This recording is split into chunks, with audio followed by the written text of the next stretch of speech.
નમસ્કાર વિદ્યાર્થી મિત્રો, ઈ લર્નિંગ સેશન માં શ્રી એસએન વિદ્યાલય પરિવાર તરફથી હું આપનું હાર્દિક સ્વાગત કરું છું। તો ગયા લેક્ચરમાં આપણે સ્વાધ્યાય 3.1 જોયું હતું, તો આજે સ્ટાર્ટ કરીએ આપણે સ્વાધ્યાય 3.2। એમાં પહેલો પ્રશ્ન કે નીચેના પ્રશ્નના જવાબ આપો। તમને 3 પ્રશ્ન પૂછ્યા છે, એના તમારે શું આપવાના છે? જવાબ। જો યામ ભૂમિતિ ચેપ્ટરનો પહેલો વિડિયો તમે થિયરી વ્યવસ્થિત રીતે સમજાવશો અને નોટબુકમાં લખ્યું હશે તમે, તો તમને આઈડિયા આવી જશે આ ત્રણે ત્રણના જવાબો આરામથી તમે આપી શકશો। બરોબર છે? ચલો જોઈએ। તો પહેલો પ્રશ્ન શું છે? તો કે યામ સમતલમાં કોઈ પણ બિંદુ દર્શાવવામાં ઉપયોગમાં લેવાતી સમચિત્રિત રેખા અને શિરોલંબ રેખાના નામ શું છે? એટલે કે મેં તમને કીધું હતું પહેલા લેક્ચરમાં કે યામ સમતલમાં કોઈ પણ બિંદુ દર્શાવવા માટે, યામ સમતલ છે એમાં બિંદુ દર્શાવવા માટે શું દોરવું પડે? સમક્ષિતિજ અને શિરોલંબ રેખા દોરવી પડે। તો ઈ સમક્ષિતિજ અને શિરોલંબ ઈ બે રેખાના શું માંગ્યા છે તમારી પાસે? નામ માંગ્યા છે। ઈ રેખાઓના નામ શું? તો મેં પહેલા લેક્ચરમાં કીધું હતું સમક્ષિતિજ રેખા હોય એટલે કે આ રીતે આડી, તો એને કહેવાય એક્સ અક્ષ। શું કહેવાય? એક્સ અક્ષ। અને શિરોલંબ એટલે આ રીતે ઊભી, બરોબર છે? તો એને કહેશું આપણે વાય અક્ષ। ખ્યાલ આવી ગયો બધાને? સમક્ષિતિજ રેખાને બીજું નામ શું છે? એક્સ અક્ષ। અને શિરોલંબ રેખાને શું કહેવાય? વાય અક્ષ। ક્લિયર? નંબર 2 કે આ બે રેખાઓથી બનતા સમતલના દરેક ભાગનું નામ લખો। એટલે કે આ એક્સ અક્ષ અને વાય અક્ષ દોરશો તો સમતલના શું થાય? ભાગ પડે। તો એને શું કહેશું? ચરણ। તો એ ચરણના 4 ભાગ પડે, પ્રથમ ચરણ, બીજું ચરણ, ત્રીજું ચરણ અને ચોથું ચરણ। તો એવું જ કહે છે કે આ બે રેખા જે સમતલના ભાગ કરે છે ને એનું નામ શું છે? બરોબર? તો તમારે લખી દેવાનું કે એનું નામ શું છે મિત્રો? ચરણ। એમાં પહેલું ચરણ આવે, બીજું ચરણ, ત્રીજું ચરણ અને ચોથું ચરણ। ખ્યાલ આવી ગયો કે આ બે રેખા એટલે એક્સ અક્ષ અને વાય અક્ષ દ્વારા બનતા દરેક ભાગનું નામ, એટલે કે એના દ્વારા જે ભાગ બને એને શું કહેવાય? તો કે ચરણ। પહેલું ચરણ, બીજું ચરણ, ત્રીજું ચરણ ને ચોથું ચરણ। ઓકે? પછી આ બે રેખાઓ જ્યાં છેદે તે બિંદુનું નામ લખો। તો બિંદુનું નામ શું કહેવાય? ઉદ્ગમ બિંદુ। બધાને ખબર હશે। અને એના યામ શું છે? 0 0। એટલે કે આ એક્સ અક્ષ ને વાય અક્ષ જ્યાં છેદે એ બિંદુનું નામ દીધું છે। તો કે આ બે રેખાઓ જ્યાં છેદે તે બિંદુનું નામ શું? તો કે ઉદ્ગમ બિંદુ। ખ્યાલ આવી ગયો બધાને? ચલો એકવાર ફરીવાર પહેલો પ્રશ્ન સોલ્વ કરી લઈએ કે યામ સમતલમાં કોઈ પણ બિંદુ દર્શાવવા માટે, પહેલા તો એ ખબર હોય છે કે યામ સમતલમાં તમે કોઈ પણ બિંદુ તમારે દર્શાવવું છે તો સમક્ષિતિજ અને શિરોલંબ રેખાની જરૂર પડે। તો સમક્ષિતિજ રેખાને એક્સ અક્ષ કહેવાય, શિરોલંબને વાય અક્ષ કહેવાય। બીજો પ્રશ્ન કે આ બે રેખા છે એના દ્વારા સમતલના ભાગ થશે એને શું કહેવાય?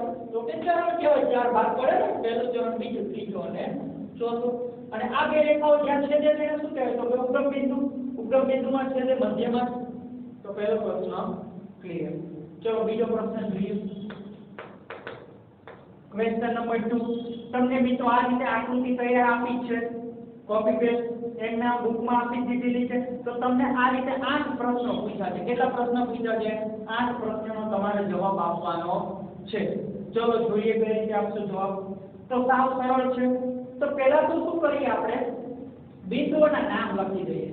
શું કરીએ? બિંદુઓના નામ, એટલે કે યામ દર્શાવી દઈએ। ચલો સ્ટાર્ટ કરીએ આપણે સપોઝ બી થી કરીએ, અથવા પહેલા ચરણથી કરો। ચાલો પહેલું ચરણ છે એમાં બિંદુ છે ડી। તો ચલો ડી ના યામ લખવા છે મારે, તો શું લખાય? એટલે આપણને દાખલો સરળ પડશે જવાબ દેવા પહેલા આપણે યામ લખી દઈએ। તો જુઓ તો ડી છે, પહેલા એક્સ અક્ષ અને પછી વાય અક્ષમાં અડે। તો પહેલા એક્સ અક્ષે અડશે ક્યાં? 6 અને વાય અક્ષમાં અડશે 2, તો જ આ ભેગું થાય। તો પહેલા હંમેશા એક્સ યામ લખવાનો। તો એ ચલો અહીંયા 6 અડશે ડી, તો પહેલો આવશે 6 અને વાય માં ટચ ક્યાં થશે? ડી 2, તો અહીંયા આવશે 2। ખ્યાલ આવી ગયો? તો ડી ના યામ થઈ ગયા 6 અને 2। 2 પહેલા હંમેશા x અક્ષ પરનું બિંદુ લેવાનું અને પછી હંમેશા y અક્ષ પરનું. ક્લિયર? ફરીવાર d ના આયામ જોઈ લો. d ને છેદે છે કઈ રીતે? આ રીતે બને છે. તો x માં ક્યાં ટચ થાય છે? 6 થી અને y માં થાય છે 2 થી. તો કે 6 અને 2. ક્લિયર? ચલો પ્રથમ તરફમાં બીજું બિંદુ છે L. તો મને કહો તો L છે એ કઈ અક્ષ ઉપર છે? એક્ઝેક્ટલી y અક્ષ ઉપર બિંદુ છે. જો તો y અક્ષ ઉપર. તો y અક્ષ હોય તો ત્યાં x અક્ષનો કોઈ પણ વ્યક્તિ હાજર ન હોય. એટલે કે x ત્યાં 0 હોય. શું હોય? x ત્યાં 0 અને y માં કઈ જગ્યાએ છે? 5 તો આ થશે 0 અને 5. ખ્યાલ આવી ગયો બધાને? ફરીવાર કે y અક્ષ છે, y અક્ષ છે ત્યાં બિંદુ L છે ને ઉપર જ, તો ત્યાં x ત્યાં 0 જોયો હંમેશા. y માં કોઈ x હોય નહીં અને x માં કોઈ y ન હોય. તો ચલો y છે ત્યાં x ત્યાં 0 લખી દો અને y અક્ષ ક્યાં છે? 5 છે. તો 5. ચલો પહેલા ચરણમાં બે બિંદુ લખી દીધા. આગળ આવો. બીજા ચરણમાં આવી જઈએ તો b. ચલો હવે તમને વિચાર આવી જવો જોઈએ. b માં x માં ક્યાં ટચ થાય છે? -5 અને y માં ક્યાં ટચ થાય છે? 2. તો કે -5 અને 2. ચલો m. તો m ના હમણાં કીધું તેમ ચલો m થી ક્યાં છે એક્ઝેક્ટલી? x અક્ષ ઉપર. તો ત્યાં y 0 હોય. કારણ કે x અક્ષ છે તો ત્યાં y હાજર હોય નહીં. અને x અક્ષમાં કઈ જગ્યાએ છે એક્ઝેક્ટલી? -3 છે. જો તો અહીંયા આવશે m. આ બિંદુ શું થશે? -3 0. બરોબર છે? જો આ બે બિંદુ જોજો ખાસ કે આ y અક્ષ ઉપર છે તો ત્યાં x ત્યાં 0 હોય અને x છે x અક્ષ ઉપર છે તો ત્યાં y અક્ષ 0 અને બાકીનું જે અહીંયા પોતાની પોતા ઉપર હોય એ લખી દેવાનું. ચલો h જોઈએ. h તો x માં ક્યાં ટચ થાય છે? h -5 અને y માં ક્યાં આવે છે? -3. તો કે -5 અને -3. પહેલા હંમેશા x ત્યાં લખવાનું પછી y આમ ધ્યાન રાખજો. ચલો e. તો e ના આમ લખીએ તો ચલો x માં ક્યાં ટચ થાય છે?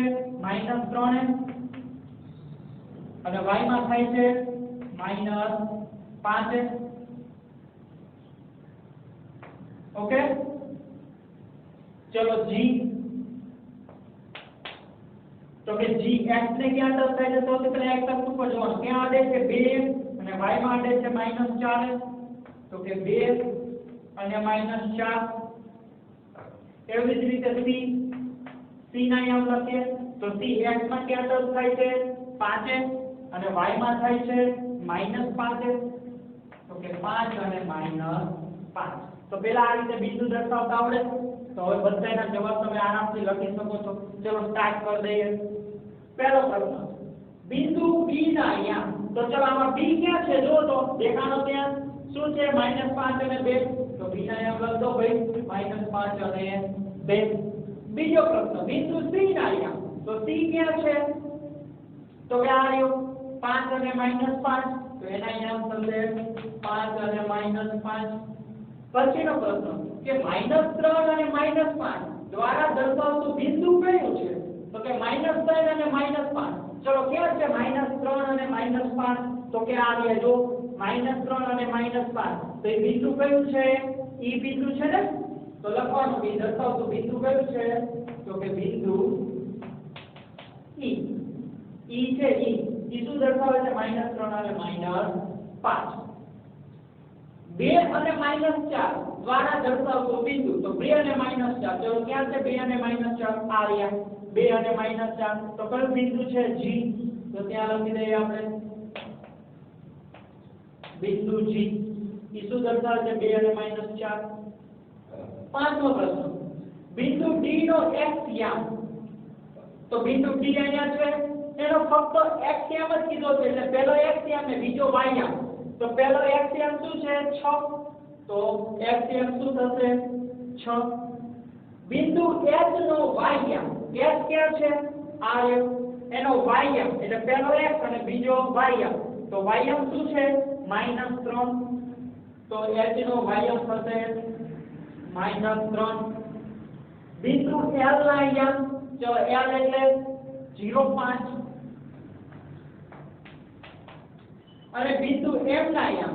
m એટલે -3 0 તો કે -3 અને 0 ક્લિયર તો આ થઈ ગયા બધા જવાબ પણ આ બિંદુ દર્શાવતા તમને આવડવું જોઈએ પહેલા હંમેશા x અક્ષ અડાડવાની અને પછી y અક્ષ અને જ્યાં ભેગા મળે ત્યાં બિંદુ નામ આપી દેવાનું ઓકે પણ એક ખાસ ના f અને m જો બધા વિદ્યાર્થીઓ ત્યાં ભૂલ થાય છે 0 દર્શાવતા નથી આવડતું તો એક તમને વાત કરું કે ચલો પહેલા m માટે જોઈએ તો પહેલો x ત્યાં હોય અને બીજો શું હોય y આમ હોય તો x આમ છે આ x અક્ષ જો ત્યાં m દર્શાવો છે તો હંમેશા x અક્ષ છે તો ત્યાં y આમ ગેરહાજર હોય એટલે કે 0 લખી દેવાનો આંખો બંધ કરો અને x એ ક્યાં છે -3 તો -3 એવી રીતે y અક્ષ ઉપર x આમ 0 હોય તો x 0 અને y ક્યાં છે 5 તો કે 5 ખ્યાલ આવી ગયો તો આની સાથે આપણો સ્વાધ્યાય 3.2 અહીંયા પૂર્ણ થાય છે બરોબર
चलो मित्रों छेल्लू स्वाध्याय જોઈ લઈએ સ્વાધ્યાય 3.3 એટલે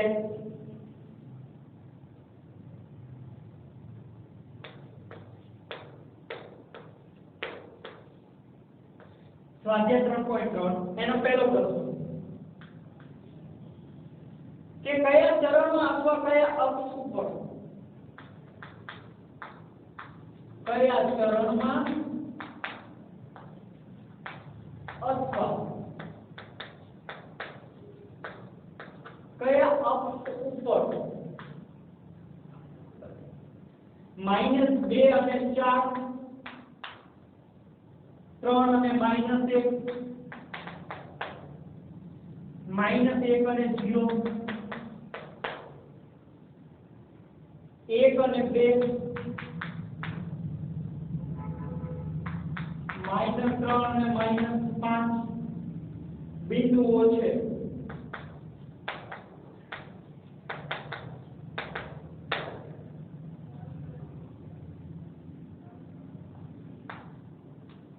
તમને શું કીધું છે સ્વાધ્યાય 3.3 એનો પહેલો પ્રશ્ન એકદમ સરળ છે કે કયા ચરણમાં અથવા તો કયા અક્ષ ઉપર એટલે તમને જો બિંદુ આપ્યા છે -2 અને 4 આ બીજું ત્રીજું ચોથું અને પાંચમું એટલા 5 બિંદુ આપ્યા છે આ 5 બિંદુનો તમારે આલેખ દોરવાનો છે એટલે કે આલેખમાં એટલે કે યામ સમતલમાં તમારે દર્શાવવાના છે બરોબર છે અને કહેવાનું છે કે કયા ચરણમાં આવેલા છે પ્રશ્ન સમજાઈ ગયો કે આ 5 બિંદુઓ છે એ કયા ચરણમાં અથવા તો કયા અક્ષ ઉપર આવેલા છે ખાલી કહેવાનું છે બરોબર ચલો આપણે આલેખ દોરીએ એટલે વધારે આઈડિયા આવશે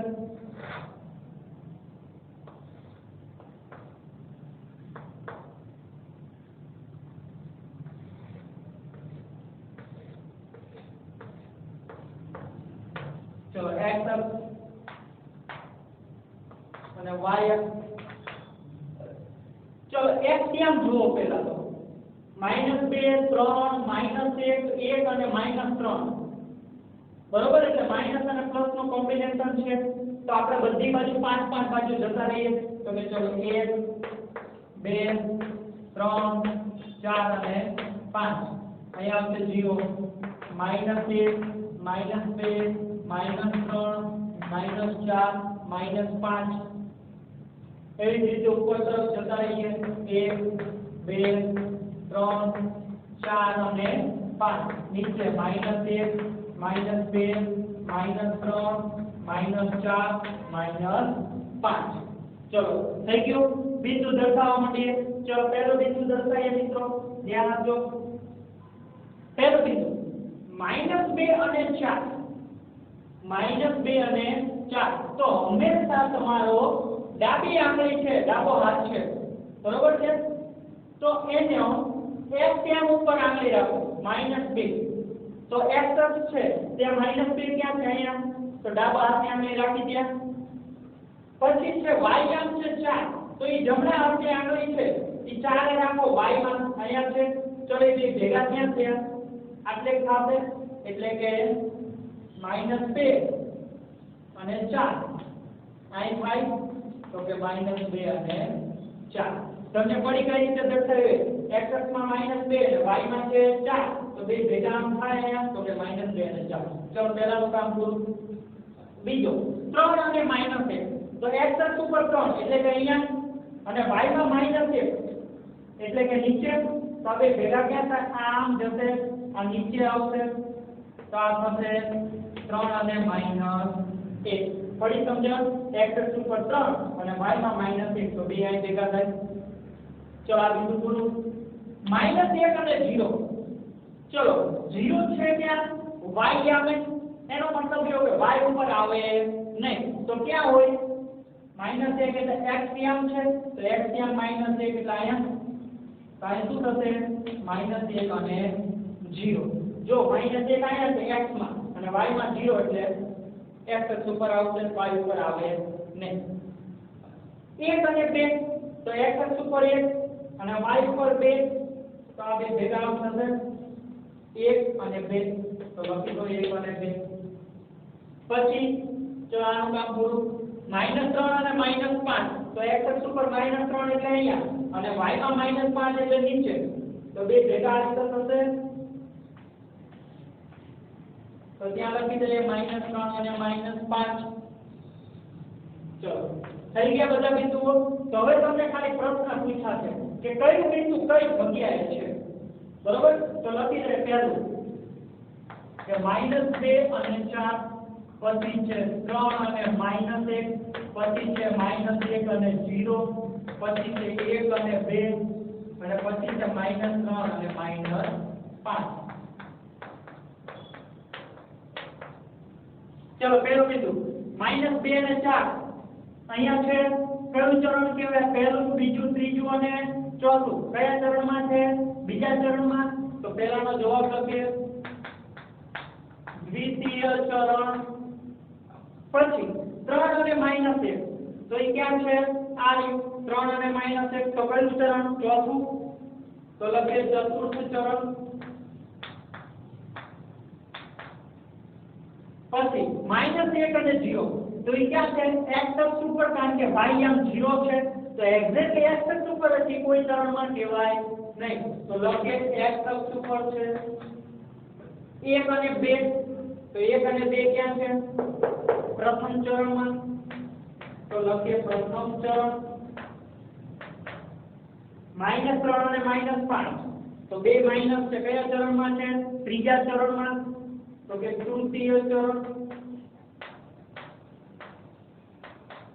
થઈ ગયા તમારા જવાબ એટલે ખાલી એટલું કહેવાનું છે કયા અક્ષ ઉપર ને કયા ચરણમાં છે ખ્યાલ આવી ગયો બધાને કાઈ કે નહીં રાખવાનું બરોબર ખાલી એક 0 પર ધ્યાન રાખવાનું ખાલી એટલું ધ્યાન રાખો ચલો 0 ક્યાં છે y તો y ઉપર બિંદુ આવે ને x અક્ષ ઉપર આવે જ્યાં હોય ને આ બિંદુનું નામ ત્યાં -1 ઓકે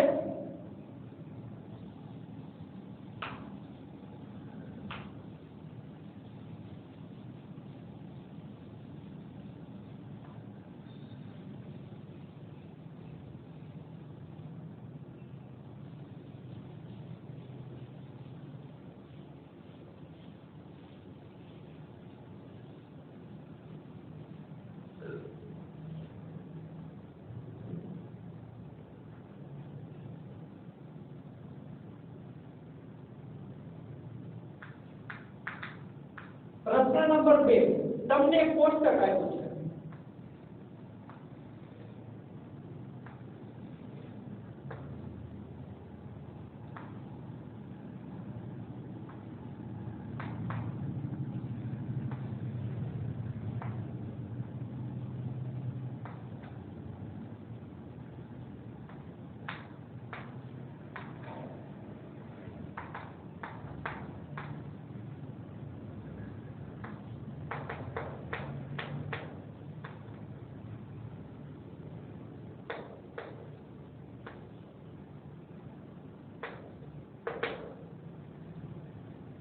તમને એમ કીધું છે કે આ કોષ્ટક છે બરોબર, એનું યામ ભૂમિતિમાં નિરૂપણ કરવાનું છે. એટલે કે તમારે આને જે x અક્ષ અને y દોરીને આપણે આગલા પ્રશ્નમાં બિંદુ દર્શાવે ને એમ આને શું દર્શાવવાના છે?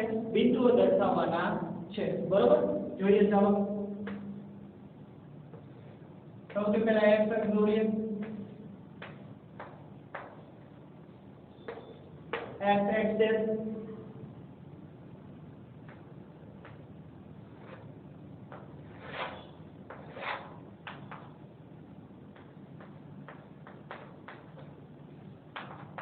y y ચલો x માં બિંદુઓ જો તો ઋણમાં ક્યાં સુધી છે? -2 સુધી મોટા મોટું, અને ધનમાં 3 સુધી.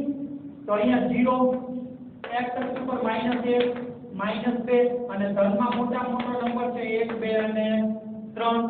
બરોબર, જો તો અહીંયા x અક્ષ છે ત્યાં મોટા મોટો નંબર કેટલો છે ઋણમાં? તો કે -2, તો -2 સુધી જવાનું. અને ધનમાં ક્યાં છે? 3 સુધી, તો 3 સુધી છે. એવી રીતે y માં જોઈએ તો ધનમાં જો તો y અક્ષમાં 7 અને 8 છે, 8 સુધી જવું પડશે. તો કે 1 2 3 4 5 6 7 અને 8. અને ઋણમાં તો કે -1 અને -1.25 એટલે 2 સુધી જઈએ તો કે -1 અને -2. તમે સ્કેલમાં અહીંયા તમે લખી શકો છો કે x અક્ષ 1 સેમી બરાબર 1 એકમ અને y અક્ષમાં છે 1 સેમી બરાબર 1 એકમ.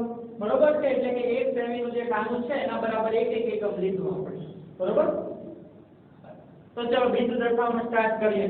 તો પહેલું બિંદુ -2 અને 8. તો x માં -2 ક્યાં છે? આ રહ્યા. અને y માં 8 તો કે આ રહ્યા. કર દો બે ભેગા, તો લખી દો -2 અને 8. ખ્યાલ આવી ગયો? -2 અને y માં છે 8. ક્લિયર? બીજું -1 અને 7. તો x અક્ષ ઉપર છે -1 અને y માં છે 7, એટલે કે અહીંયા તો આમ થશે x માં -1 અને y માં 7, તો આ ભેગું થાય તો ત્યાં લખીએ -1 અને 7. પછી 0 અને -1.25. તો 0 થી x ત્યાં આવશે અને y આમ છે એ -1.25. તો x ત્યાં 0 છે, એનો મતલબ એવો કે x અક્ષ ઉપર એ બિંદુ આવતું હશે નહીં. ક્યાં આવતું હોય? y ઉપર, અને છે -1.25. તો y માં -1.25 ક્યાં આવે? -1 અને 2 ની વચ્ચે આવે. તો સપોઝ હું આખરે દર્શાવી દઉં છું. તો આ થશે 0 અને -1.25. ખ્યાલ આવી ગયો? જો x માં 0 છે એટલે x અક્ષ ઉપર આવે ને ક્યાં આવે? y માં. અને બીજું શું છે? y આમ -1.25 તો -1 અને -2 ની વચ્ચે આવશે. ઓકે, પછીનું 1 અને 3. તો x અક્ષ ઉપર 1 આયા છે, y માં 3 આયા છે, તો બે ભેગા આમ થશે 1 અને 3. તો ત્યાં લખી દઈએ 1 અને 3. પછી 3 અને -1. તો x અક્ષ ઉપર 3 અને y માં -1 એટલે નીચે આયા, તો ભેગા આમ થાય 3 આયા અને -1 આયા, તો આ થશે 3 અને -1. તો આ થઈ ગયું આ બિંદુઓનું ભૌમિતિક નિરૂપણ. એટલે કે યામ સમતલમાં, કાર્તેજ્ય યામ સમતલમાં આપણે શું કર્યું કહેવાય? આને નિરૂપણ કર્યું કહેવાય. બરોબર છે. અને ઉપર તમારે સ્કેલ માં લખી દો x અક્ષ અને y અક્ષ બરાબર 1 સેમી, એટલે કે આ જે 1 સેમી નું અંતર છે એના બરાબર શું લીધા? 1 1 એકમ લીધા. 1 2 3 4 બરાબર 1 1 1 2 3 4 5. ખ્યાલ આવી ગયો? બિંદુ દ્રષ્ટાંત આવડી ગયો ને બધાને? તો સૌથી પહેલા તો મિત્રો શું કરવાનું? x અક્ષ એટલે x એમ પકડવાનો, પછી y એમ. હંમેશા પહેલા x એમ પર આંગળી રાખો, પછી y રાખો, આમ ભેગી કરજો એટલે -2 અને આ રીતે કરી દેવાનું. બરોબર છે? તો આને દર્શાવ્યું કહેવાય ભૌમિતિક નિરૂપણ સ્વરૂપે આ બિંદુઓ દર્શાવવા. બરોબર છે? એક આ જોઈ લો -0 અને -1.25 વાળો. તો કે 0 ક્યાં છે? x ક્યાં છે? 0 એટલે x અક્ષ ઉપર ઈ બિંદુ આવતું હોય નહીં. ક્યાં આવતું હોય? y અક્ષ ઉપર આવતું હોય. ઈ કઈ જગ્યાએ આવતું હોય? તો કે -1.25 છે. તો કે -1.25 ક્યાં આવે? તો કે -1 અને -2 ની વચ્ચે. ઓકે? તો આ દર્શાવી દીધું 0 અને -1.25. તો અહીંયા સ્વાધ્યાય 3.3 આપણું પૂરું થાય છે અને આ સ્વાધ્યાય 3.3 પૂરા થતા સાથે જ આપણો અહીંયા ત્રીજું ચેપ્ટર યામ ભૂમિતિ ચેપ્ટર અહીંયા પૂર્ણ થાય છે. તો દરેક વિદ્યાર્થી બધા વિડિયોઝ એકવાર ફરીવાર ન ખબર પડી તો જોઈ લેવા અને નોટ ડાઉન કરતું જવું, એટલે કે બધું તમારી નોટમાં લખતું જવું અને ઉદાહરણો સાથે સાથે ગણતા જવા. બરોબર છે? આગલા લેક્ચરમાં આપણે સ્ટાર્ટ કરશું ચેપ્ટર નંબર 4 દ્વિચલ સુરેખ સમીકરણ. Thank you.